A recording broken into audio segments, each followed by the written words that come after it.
Medida de la impedancia tisular con un multímetro.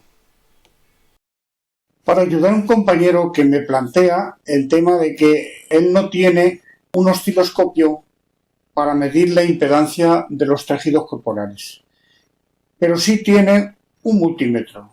Y entonces me plantea, ¿con el multímetro puedo medir la impedancia? Que la impedancia está formada por parte de condensadores y parte de resistencia. En el cuerpo está todo unido y mezclado. Y de alguna manera tendríamos que diferenciar cuánto le corresponde al condensador y cuánto le corresponde a la resistencia. Para explicarlo, previamente vamos a hacer una medida con una demostración. Aquí tenemos unas resistencias y unos condensadores con sus valores. Y la cuestión sería que en el organismo habría que medir o uno u otro previamente para saber cuánto es, por ejemplo, la resistencia. ¿Podemos medir la resistencia directamente del organismo? Vamos a ver si lo podemos hacer porque, claro, como están mezcladas, habría que de alguna manera separarlo. Entonces, vamos a medir, aquí tenemos una resistencia de 1000 ohmios y vamos a intentar medirla. Aquí estos rabitos de momento quedan ahí al aire y vamos a poner el multímetro para que nos mida resistencia. Y nos está dando un valor de aproximadamente los 1003, 1004 ohmios. ¿Qué ocurre si agregamos en paralelo un condensador? Entonces ponemos aquí un condensador con esa resistencia y si os dais cuenta, prácticamente no cambia nada. Sigue midiendo la resistencia y el condensador no influye. ¿Por qué es esto así? Porque la corriente continua o galvánica es la que se utiliza para medir la resistencia. Y los condensadores ante la corriente continua no actúan, no trabajan. Ahora, vamos a medir la capacidad, el condensador, que no trabaja con corriente continua, trabaja con corriente alterna. ¿Ocurrirá lo mismo? Bueno, pues vamos a verlo. De momento quitamos esto de aquí, pasamos a medir capacidad y vamos ahora a medir un condensador. Ese condensador que tenemos allí y nos dice que tiene 499, por encima de 470. Siempre, cuando medimos estos componentes, no da el valor exacto. Siempre hay un margen de error. ¿Ocurrirá lo mismo que con la resistencia? Vamos a agregar una resistencia en paralelo. Empieza a hacer cosas raras, medidas raras, y se nos va a que dice que está fuera de rango, a que está midiendo algo que no corresponde.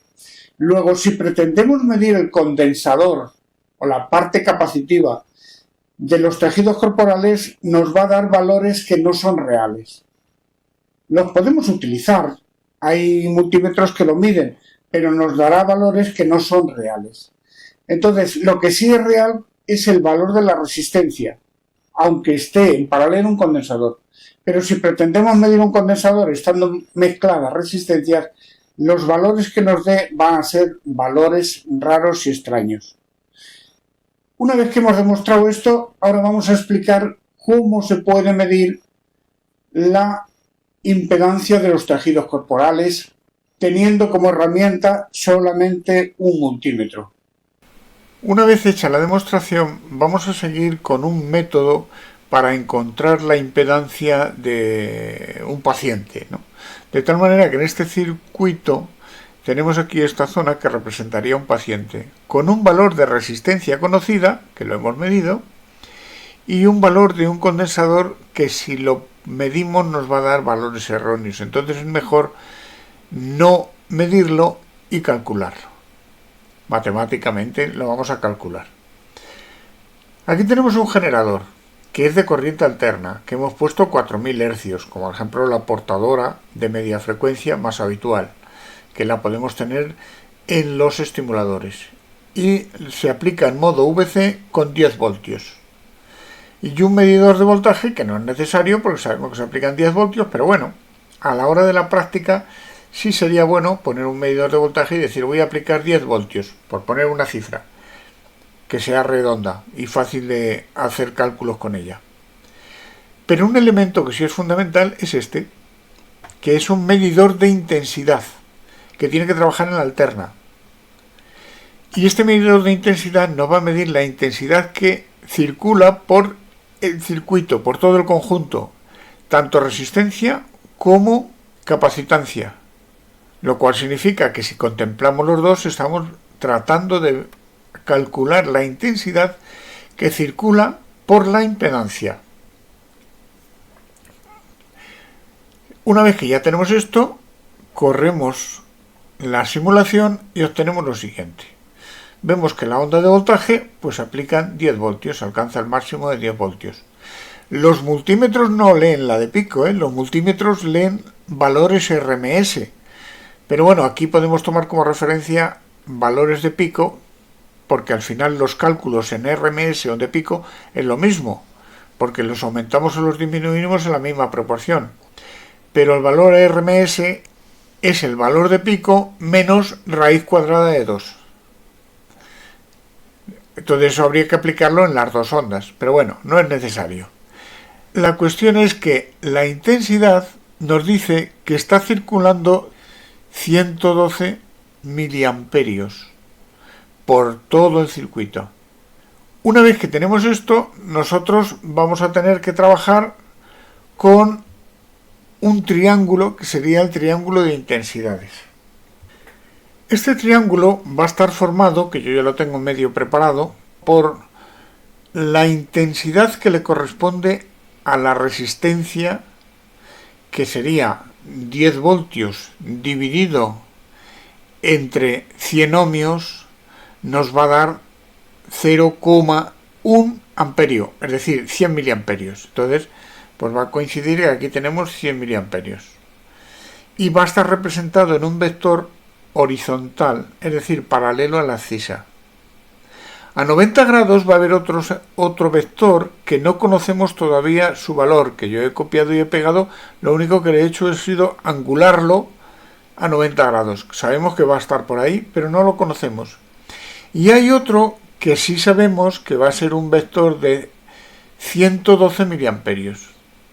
Pero tiene un ángulo que no conocemos, no lo sabemos, porque sí vamos a necesitar saber el valor del vector de la hipotenusa y el ángulo que tiene con este cateto adyacente.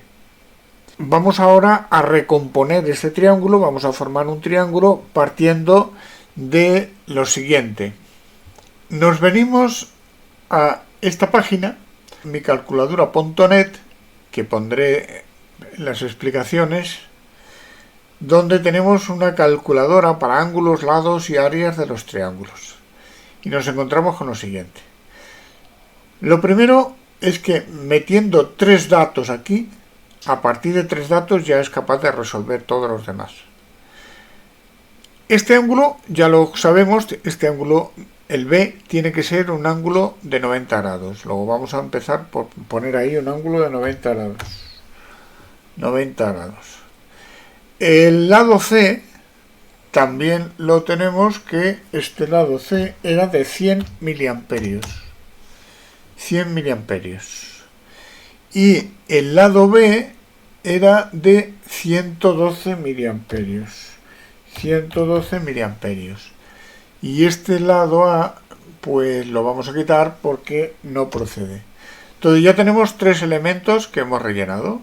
3 celdas rellenadas. Y a partir de aquí le vamos a pedir al programa que nos calcule. Y una vez que nos ha calculado, nos va a dar aquí todos los resultados. Pero aquí tenemos el triángulo. Nosotros lo que necesitamos es saber ahora cuál es la longitud de este vector, de este cateto opuesto, y cuál es el ángulo de este, que es un ángulo de 26,77 grados y este es de 50,44. Entonces nos venimos a nuestro dibujo del triángulo y lo vamos a recomponer. Primero seleccionamos este y le vamos a poner la altura. Aquí le vamos a poner la altura que tenía de 100, le vamos a decir que son 50,44. 50,44. y aceptamos. Y lo vamos a traer a formar un ángulo recto. Ahí.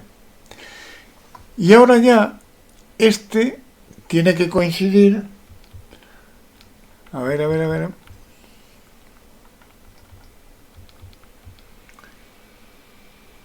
Pues ahí lo tenemos, más o menos, pues los 112, a ver si conseguimos los 112. Bueno, 112 como hay algo, bueno, aproximadamente sabemos que este es de 112. Porque nosotros con este triángulo ya tenemos lo que se denomina el triángulo de las intensidades. Y partiendo del triángulo de las intensidades es muy fácil ahora calcular las resistencias. Este le llamaremos resistencia de R y este le denominaremos X de C, es decir, reactancia capacitiva. Y a este le denominaremos impedancia, que será el valor de Z, simplemente aplicando la ley de Ohm. Pero tenemos que darnos cuenta que el triángulo de las intensidades y el triángulo de la impedancia son complementarios. No va a ser el mismo. Van a ser como inversos. Y para ello lo que vamos a tener que hacer es simplemente aplicar la ley de Ohm diciendo que el voltaje aplicado de 10 voltios entre 0,1 amperio nos va a dar una resistencia justo que va a coincidir con 100 ohmios, lo cual significa que este le podemos dejar tal y como está, porque nos representaría 100 ohmios. Y para hallar este, lo que tenemos que hacer es dividir ahora 10 voltios entre 0,050 o 0,504, como queramos. Y nos dará la longitud de este vector. Entonces, calculamos 10 voltios partido punto 0,50 y vamos a añadir un 4, 0,504. Y nos da que serían 198,4. A ver si conseguimos esa longitud. 198,4. Vamos a seleccionarlo y le decimos que en posición y tamaño vamos a necesitar 198,4, altura 198,4. Aplicamos. Entonces se nos ha ido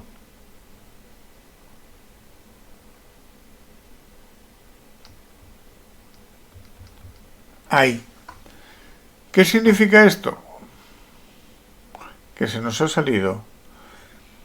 Vamos a seleccionar todo y todo lo bajamos porque se nos ha salido de la página.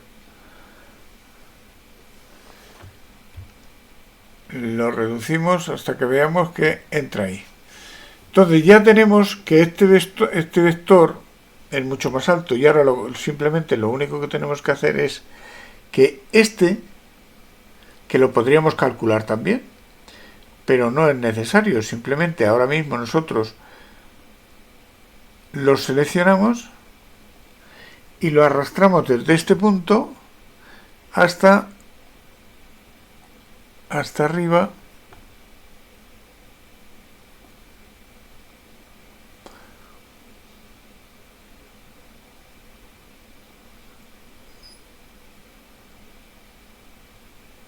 hasta ahí. Y entonces vemos que tiene una longitud aproximada de 226 ohmios. Bueno, no, espera, hemos alterado esto. Ahí. Tiene, bueno, vamos a ponerle 221, 222 ohmios de longitud, si queréis 222, pero lo que nos importa es que tenemos que añadir cuál es este ángulo.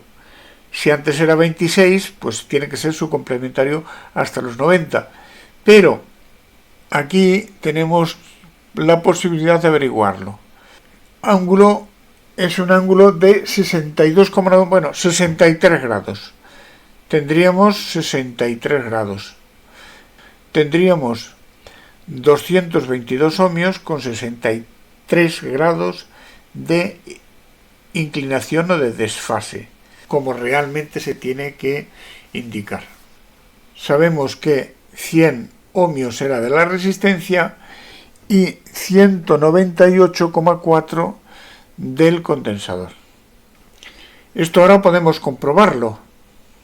Para la comprobación nos venimos al esquema y vamos a ver, porque aquí no está puesto, pero podemos saber cuál era la capacidad, el valor de este condensador. Y vemos que era de 200 nanofaradios. Estaba oculto, podemos hacer que lo presente, mostrar 200 nanofaradios. Ahora ya vemos cuál es, 200 nanofaradios. Y vamos a ver si esto es posible. ¿Y cómo se ve si esto es posible? Hay una fórmula que dice que la reactancia capacitiva de este punto es igual al inverso de multiplicar 2 por pi por el valor de la capacidad y por la frecuencia, porque es muy importante, porque en cada frecuencia se va a producir una impedancia diferente. Entonces hay que tener eso en cuenta. Eso significa, fijaros que he dicho, el inverso de, o sea que 1 partido de. Vamos a comprobarlo. Nos venimos a esta hoja de cálculo para facilitar el trabajo, donde ya iba yo preparando el que la fórmula es la reactancia capacitiva es igual a 1 partido de este producto. Entonces vamos a ir aquí colocando cada factor en las celdas. Y vamos a decir lo siguiente, aquí tenemos un 2, aquí tenemos el valor de pi, 3,1416, aquí vamos a tener el valor de la capacidad, que hay que trasladar los nanofaradios a faradios, que nanofaradios equivale a, en este caso, 2 elevado a la menos 7, que si lo queremos poner en una cifra concreta sería 0,6 ceros, 1, 2, 3, 4, 5 y 6, y en el séptimo lugar pondríamos el 2 de los 200. Y por último vamos a poner la frecuencia, que tiene que ir en hercios, no en kilohercios, sino 4000. 1, 2, 3. Bueno, pues ahora ya en esta siguiente o en esta vamos a poner la fórmula que nos hace el cálculo. Y le vamos a decir que esa celda va a ser igual a 1 partido, paréntesis, esta celda por esta celda por esta celda por esta celda. Y cerramos paréntesis. Y nos dice que tendría que tener una resistencia de 198,9. A ver cuánto habíamos calculado nosotros. 198,4, o sea que 198. Esta sería la resistencia. Pero claro, como no conocíamos el valor de la capacidad, no podíamos hacer este cálculo. Si hubiéramos tenido ese valor, podríamos haber hecho ese cálculo, pero como no lo teníamos, hemos tenido que hacer un rodeo para llegar a este punto y poder comprobar si era cierto o no era cierto. Luego ya tenemos la impedancia expresada en ohmios y en su ángulo de desfase. Es una forma de hallarlo a base de hacer medidas con el multímetro. Ahora podemos comprobarlo, a ver si eso es así, haciendo una medida corporal. Ante una medida real que vamos a realizar sobre la muñeca, cara anterior, cara posterior de la muñeca, donde se han colocado dos electrodos, pero estos electrodos son adhesivos de un solo uso, de los que se utilizan para electrocardiografía. Son de nitrato de plata. Son pequeños. Se pueden utilizar los electrodos adhesivos u otro tipo de electrodos, pero cada conjunto de electrodos va a dar su impedancia específica. Entonces hay que ver con qué se mide también. lo primero que vamos a hacer con el multímetro es medir la resistencia corporal. Necesitamos tres valores: el voltaje, la resistencia y la intensidad. Pero en AC, que va a ser alterna. Entonces, para medir la resistencia corporal, lo que vamos a hacer es que colocamos aquí dos cables que vayan al multímetro y los conectamos a los electrodos. Y llevamos al multímetro a que nos lea los ohmios. Y esperamos a que se estabilice. Es conveniente esperar unos segundos, se debe de contar unos segundos hasta que se estabilice.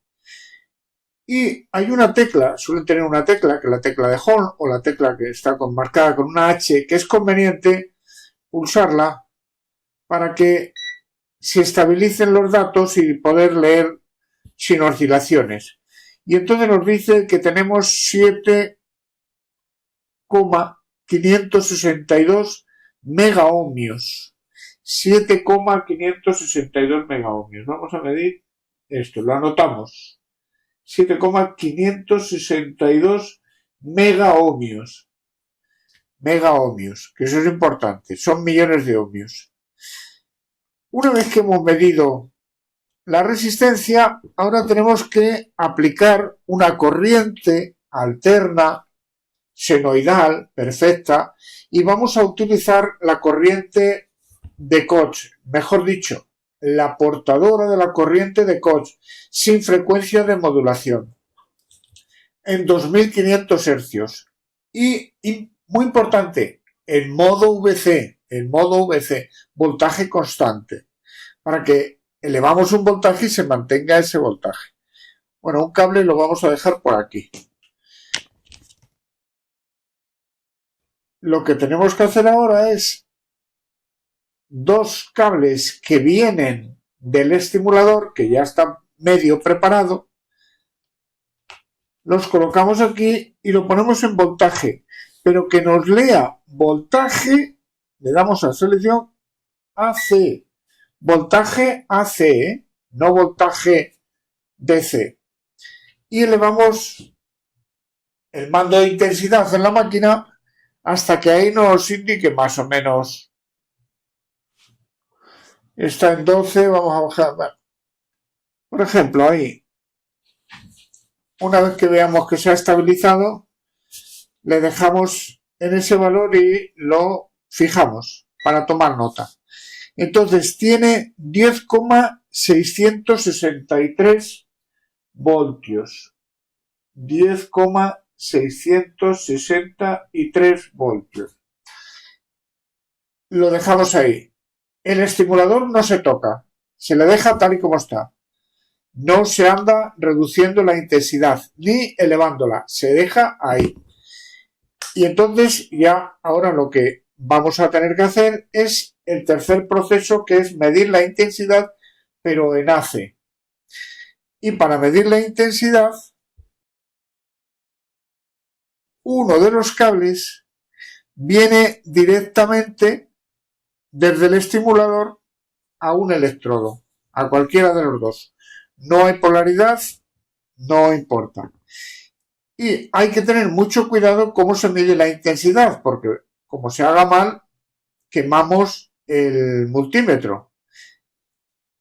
Para medir intensidad no se colocan los cables en el mismo lugar de siempre. Se colocan en sitios nuevos. Este, que es común, sí se va a utilizar. Y no importa el color que se utilice, porque aquí, como no hay polaridad, los colores no importan, ¿no? Pero el otro que viene de la máquina va a venir aquí a donde pone miliamperios y nosotros tenemos que colocarlo aquí en miliamperios, pero miliamperios en el selector de alterna, que mida miliamperios en AC, porque la corriente es AC. Entonces, desde el estimulador directamente se coloca aquí. Y otro cable tiene que continuar desde aquí hasta aquí. y a partir de ese momento está midiendo una intensidad. Esperamos a que se estabilice, que veamos que más o menos tiene un valor estable y lo fijamos. Tiene 1,650 miliamperios. 1,650 miliamperios. 1,650 miliamperios. Esto es importante, tener en cuenta en qué están las cifras. Pues ya tenemos los datos, ya tenemos la medida y ya podemos, digamos, desmontar todo. Y a partir de aquí nos vamos a ir a una hoja de cálculo donde casi es mejor trabajar para ver los resultados. Lo primero que tenemos que hacer es pasar estos datos a su unidad correspondiente. Es decir, por ejemplo, voltaje. Habíamos dicho que eran 10,663 y esto lo dejamos tal y como está. 10,663 el voltaje. La resistencia estaba en megaohmios, son millones de ohmios, luego tenemos que poner 7.562.000. 7.562.000, 1, 2, 3, 62.000. La intensidad que nos la dio en miliamperios, pues tiene que ir en amperios para operar adecuadamente. Entonces serían 0,001650. Le va a quitar normalmente el 0 y le va a quedar en eso, en 0,00165. Y la frecuencia, porque claro, la impedancia que nos va a dar va a ser para 2500 hercios, porque si hubiéramos utilizado otra frecuencia daría otra impedancia, 2500 hercios. Y con estos parámetros ahora tenemos que avanzar en lo siguiente. Vamos a buscar primero cuál es la intensidad que le corresponde a la resistencia. Y aquí al lado de la resistencia vamos a decir que esta celda es igual al voltaje dividido entre la resistencia. Y nos dice que es 1,41 elevado a la menos 6. Que esto pasado a un número entero sería 0,12345 141. El 1 en sexto lugar. Es decir, van a pasar 141 microamperios por la resistencia. Sin embargo, por la impedancia, que está angulada por la hipotenusa, van a pasar 1,65 miliamperios. Para facilitar el trabajo vamos a hacer una cosa, y es que si ahora vamos a un solver de triángulos, es decir, a una calculadora de triángulos, y le metemos otros valores, pueden salir cosas extrañas. Entonces vamos a hacer lo siguiente. Vamos a multiplicar estas cifras, pues por ejemplo por 1.000.000, para que trabaje con números enteros y no con unos decimales tan grandes. La resistencia la vamos a convertir en un valor, lo vamos a multiplicar por 1.000.000. Esto es igual a esta celda por 1.000.000. 1, 2, 3, 1, 2, 3. Y se convierte en 1,41. Y aquí debajo lo que vamos a meter es que esta también la vamos a multiplicar por 1.000.000, porque esta sería la intensidad que circula por la impedancia, que sería la hipotenusa. Entonces, esa celda es igual a esta multiplicado por 1, 2, 3, 1, 2, 3, por 1.000.000. Vale, pues ya nos damos cuenta de que hay una gran diferencia, que aquí se ve mejor que antes. hay una gran diferencia entre una y otra, lo cual indica que nos va a dar un triángulo un poco raro. Y una vez que tenemos esto, vamos a la página donde resolvíamos los triángulos. Una vez en la calculadora de triángulos, lo que tenemos que hacer es que este ángulo B tiene que ser de 90 grados. Y le metemos ahí 90 grados. El C, que es el que le corresponde a la resistencia, hemos dicho que era de 1,41. 1,41. Y el B era de 1650, que es el que le corresponde a la hipotenusa, 1650. Y este lado A lo borramos porque no viene al caso. Ya tenemos dos lados y un ángulo. Y le decimos que calcule. Y ya nos da aquí los parámetros. Y si venimos al triángulo que ha salido, es un triángulo con una base cortísima, una hipotenusa larguísima y un cateto opuesto altísimo. Eso significa que la intensidad en gran parte está circulando por el condensador y muy poca intensidad por la resistencia. Una vez que ya tenemos este triángulo altísimo y con muy poca base de las intensidades y vemos estos valores, pues ya tenemos todos los datos. Y una de las cosas que es muy importante es este ángulo A, porque el ángulo B sigue siendo de 90 grados. El lado C lo tenemos porque lo leímos en la resistencia. Y el ángulo A lo tenemos ahora, pero el nuevo ángulo que vamos a tener con el triángulo de la impedancia, valores resistivos y valores capacitivos, tiene que ser el complementario del actual. Entonces, para ir al complementario del actual, vemos que el ángulo A prácticamente es de casi 90 grados. Vamos a poner que fue de 89, pero claro, el pico es altísimo. Bueno, vamos a poner 89,5 en lugar de 89,95, lo cual significa que fueron 0,5 grados. Tenemos que este ángulo A, vamos a poner ahora 0,5 grados, 0,5. Vamos a borrar este lado y vamos a poner en el lado C, que medimos la resistencia, que era de 7 millones, a ver cuánto era, 7.562.000. 7.562.000. 1, 2, 3. Pues claro, nos va a dar ahora un triángulo totalmente diferente y un triángulo plano.